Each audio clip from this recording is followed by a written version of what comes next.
Assalamualaikum warahmatullahi wabarakatuh. Hi students, good morning. Today we are going to have fun learning still related to our previous meeting. Ya, pada kesempatan kali ini kita akan melanjutkan kembali pembelajaran terkait dengan pekan yang lalu ya. That is about folklore. Apa sih yang mau kita pelajarin? Ya, itu tentang folklore. Before we are going to start our learning today, let's say basmalah together. Bismillahirrahmanirrahim.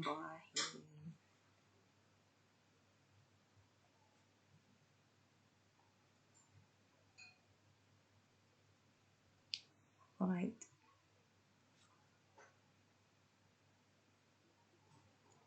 Yeah. Wonderful stories. This is what you are going to do in our next meeting. Okay. You see over here, there is a teacher and there are 1, 2, 3, 4, 5, 6 students. So the picture is about someone, the teacher, telling a story about someone or something, and there are 6 students that are hearing or paying attention to the teacher. Jadi di sini bisa dilihat bahwa ada beberapa siswa atau anak-anak yang sedang mendengarkan cerita dari si guru ini. Nah, that's what here chapter 9 Wonderful Stories. Jadi sebenarnya beberapa video yang saya berikan ke kalian terkait dengan folklore itu, yaps, wonderful stories gak sih menurut kalian? Cerita yang menarik gak sih? Kalau menurut Missy, alhamdulillah merupakan suatu cerita yang sangat menarik.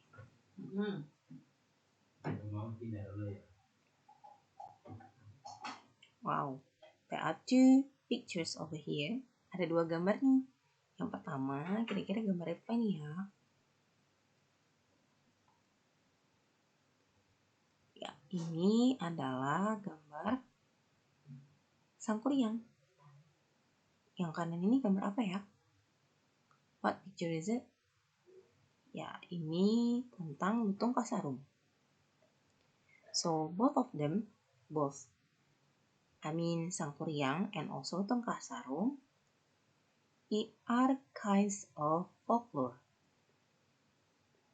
Jadi, Sangkuriang dan juga lutung kasarung dalam 2 gambar ini merupakan contoh dari folklore. So, what is folklore? Folklore is oral or written history that is preserved by the people of the culture, consisting of traditions belonging to specific culture. Jadi folklore itu merupakan histori, sejarah, biasanya dalam bentuk oral. Namun, kenapa di sini saya berikan garis miring written? Ya, sekarang teknologi sudah semakin maju anak-anakku, jadi sebenarnya kita bisa melihat, menyimak dari salah satunya dari YouTube. Oleh karena itu, dengan adanya media YouTube ini, kita bisa melihat histori, sejarah, baik secara oral maupun tulisan, that is preserved by the people of the culture, yang dipertahankan atau diyakini oleh orang-orang dari suatu daerah tertentu atau budaya tertentu, consisting of traditions belonging to a specific culture, yang terdiri dari tradisi-tradisi yang memang dimiliki oleh budaya tertentu, budaya yang spesifik. Ya. Terkait budaya spesifik ini kita bisa lihat di beberapa slide berikutnya ya. Kenapa sih di sini dituliskan budaya spesifik?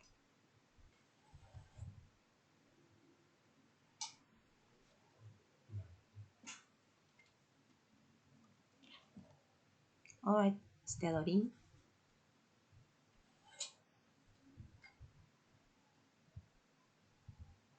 Well, this is about advice in our chapter today. Ya, di kesempatan kali ini saya mengambil dari Quran Surat Al-Isra ayat 9. Di sana berbunyi bahwa sesungguhnya Al-Quran ini memberikan petunjuk kepada jalan yang lebih lurus dan memberi kabar gembira kepada orang-orang mukmin yang mengerjakan amal soleh bahwa bagi mereka ada pahala yang besar. Nah, kenapa saya kaitkan dengan Quran Surat Al-Isra ayat 9? Mohon diingat bahwa kita ini kan menyimak suatu hal yang memang entah itu ada atau tidak ada, terjadi atau tidak terjadi di dunia, maksudnya di tahun-tahun yang dulu ya, terkait dengan folklore tersebut. Nah, oleh karena itu, kita kan tidak bisa percaya begitu saja. Apalagi folklore, itu sifatnya oral kalau dulu. Kalau sekarang mungkin orang sudah banyak yang mengetahui. Dikarenakan folklore itu sudah ada di media-media tertentu yang bisa kita simak. Salah satunya tadi, melalui YouTube. Nah, oleh karena itu, mari kita kembali kepada Al-Quran yang memberikan kita petunjuk jalan yang lebih lurus dan juga memberikan kabar gembira kepada seorang atau orang-orang mukmin. Itulah kenapa segala hal yang terjadi pada folklore ini pun semuanya bisa kita petik karena di sana ada nilai-nilai moralnya.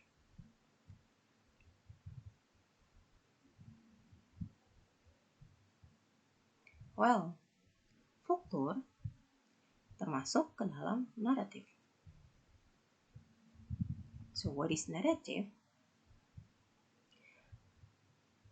Before we take a deep about the meaning of narrative itself,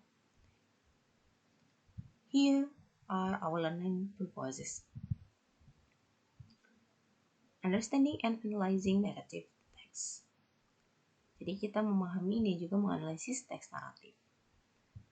Ya, untuk pertemuan dalam video kali ini saya menjelaskan terlebih dahulu, maka kalian yang menyimak video ini akan lebih memahami apa itu naratif dan apa saja sih yang berada di dalamnya. Yang pertama, the meaning from each story, makna yang bisa dipetik dari cerita tersebut. Meaning di sini yang tadi saya bilang adalah nilai moral. Social function, fungsi sosialnya, generic structure, struktur yang ada pada teks tersebut. Dan yang terakhir, language features, unsur-unsur bahasa di sana. Salah satunya penggunaan tenses ya. Second purposes, arranging some narrative text. Di pertemuan berikutnya kita akan mencoba menyusun beberapa kalimat, bukan kalimat. Kita lebih ke paragraf ya. Jadi kita akan menyusun beberapa paragraf dalam suatu teks naratif. The third purposes, comparing some narrative text. Yang ketiga kita akan membandingkan beberapa teks narasi atau teks naratif. Hal ini tidak jauh berbeda ya. Yakni referensinya adalah masih sama pada social function-nya, kemudian generic structure-nya, dan language features-nya. Dan yang terakhir purpose-nya, alhamdulillah kita sudah memahami realizing that stories are everything for future. Jadi suatu hal yang terjadi di masa lampau itu sebenarnya memiliki suatu hal yang bermakna loh di masa yang akan datang.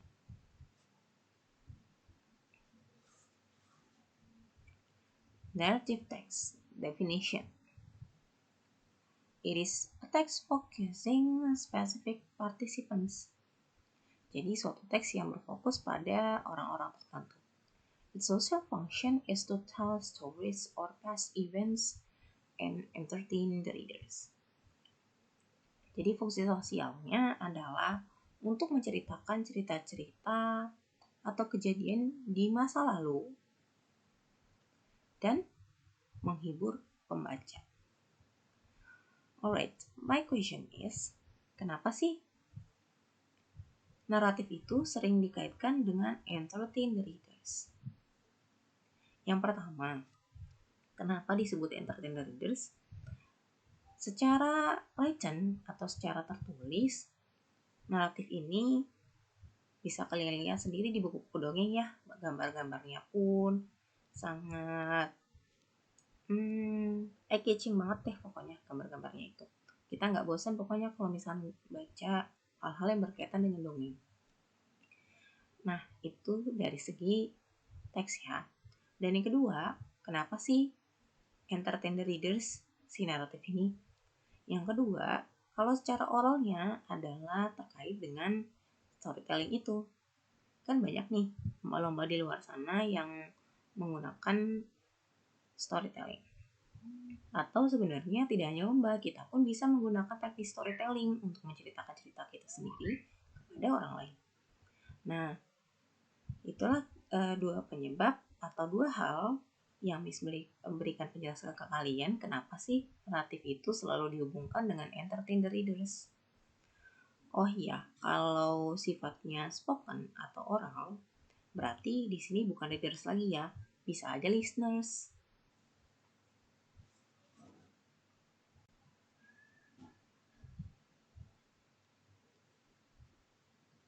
Okay, social function. To amuse or entertain and deal with actual or vicarious experiences in different ways. Jadi, fungsi sosialnya adalah untuk menghibur, untuk amuse or entertain itu sama-sama menghibur ya.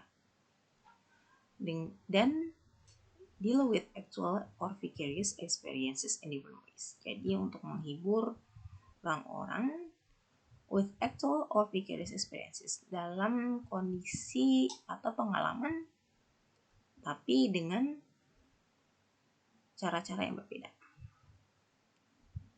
Ya, different ways-nya itu bisa dengan spoken atau oral atau yang written.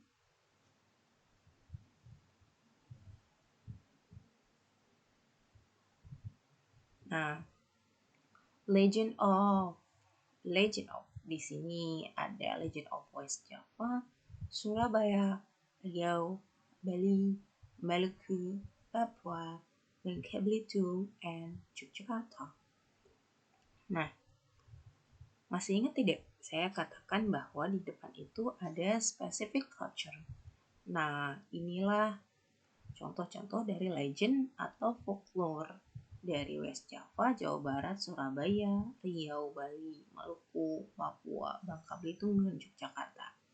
Jadi setiap daerah memiliki kekhasannya masing-masing. Kita sebenarnya bisa lihat loh culture-nya atau khasnya suatu daerah dari folklore atau legend yang dimiliki suatu daerah. Misalkan cerita Joko Bedung atau Roro Jonggrang. Nah, kita juga bisa lihat nih bagaimana kehidupan masyarakat dulu dari cerita Roro Jonggrang ini. Atau kita bisa melihat kebiasaan-kebiasaan orang terdahulu dari cerita tersebut. Yuk kita lanjut. Here is the general structure. The first one, orientation. The second one, evaluation, complication, resolution, and also reorientation. Orientation ini biasanya dia ada set the scene and introduces the participants. Orientation ini gampang banget kita sebut sebagai introduction. Tapi ketika saya meminta kalian untuk menulis generic structure-nya, tolong jangan ditulis introduction ya, tapi tetap ditulis orientation. Nah, di sini tuh kalian akan diperkenalkan terkait dengan scene. Maksudnya adalah di sana tuh lokasinya seperti apa sih adanya, apakah suatu desa, kota kah. Kemudian memperkenalkan partisipan-partisipan yang ada di sana.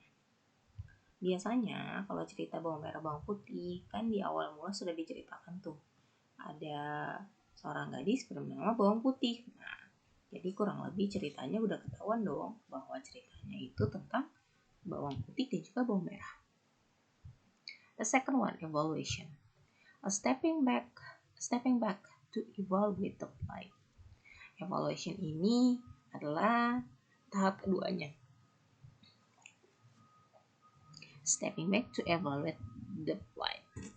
Kemudian ada complication. A crisis arises or problems. Kalau tadi ada evaluation, kemudian ada complication. Nah, evaluation ini ibaratnya tahap yang pertama sebelum menuju ke complication. Jadi seperti menaiki anak tangga lah. Dari lantai 1 kita tidak mungkin langsung nyampai ke lantai 5 begitu saja kan. Nah, itu pasti ada tingkatan dan tangga-tangganya. Yang ketiga, complication.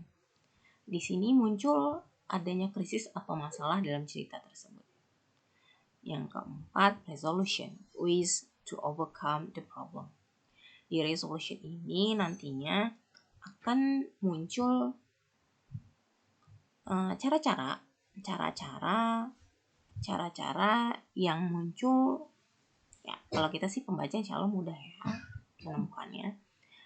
Di resolution ini akan ditemukan gimana sih si krisis atau problemnya ini akan overcome, akan menurun. Nah, kalau tadi di orientation itu masih tangga pertama, tangga keduanya evaluation, tangga puncaknya adalah complication. Kemudian resolution ini tangga keempat tapi menurun ke bawah. Nah, di akhir reorientation ini bersifat opsional, tapi biasanya memang ada sih karena reorientation ini adalah paling akhir. Setelah ada ways to overcome, di resolutionnya nanti ada reorientation. Reorientation ini akan mengungkapkan suatu scene dan juga memperkenalkan partisipan lagi. Tapi ini berbeda ya dengan orientation yang di atas. Karena reorientation ini adanya di tangga yang paling bawah. Tangga kelima di paling bawah. Jadi reorientation ini tangganya sejajar dengan yang orientation ini. Ada di dasar.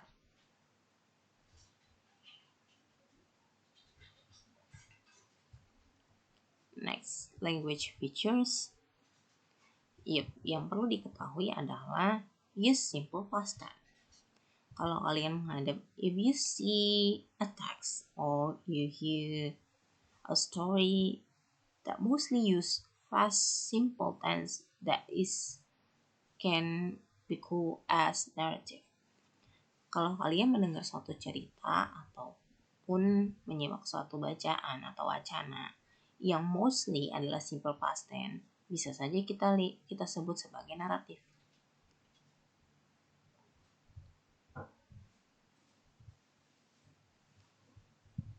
Well, types of narrative. Ada beberapa nih tipe-tipe naratif. Ada fable, myths, legend, fairy tale, science fiction, short stories, parable, novels, and also horror stories.